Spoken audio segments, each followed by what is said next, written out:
جب سورج لپیٹ لیا جائے گا اور جب تارے بے نور ہو جائیں گے اور جب پہاڑ چلائے جائیں گے اور جب بیاہنے والی اونٹنیاں یوں ہی چھوڑ دی جائیں گی اور جب وحشی جانور جمع کیے جائیں گے اور جب سمندر آگ ہو جائیں گے اور جب روحیں جسموں سے ملا دی جائیں گی اور جب اس بچی سے جو زندہ دفنا دی گئی ہو پوچھا جائے گا کہ وہ کس گناہ کے سبب قتل کر دی گئی،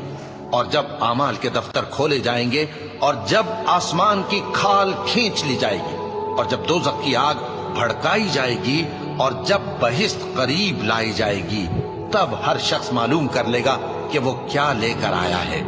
بس میں ان ستاروں کی قسم کھاتا ہوں جو پیچھے ہٹ جاتے ہیں اور جو سیر کرتے اور غائب ہو جاتے ہیں، اور رات کی قسم جب وہ پھیلنے لگتی ہے، اور صبح کی قسم جب وہ نمودار ہوتی ہے، کہ بے شک یہ قرآن اس فرشتہ عالی مقام کا سنایا ہوا پیغام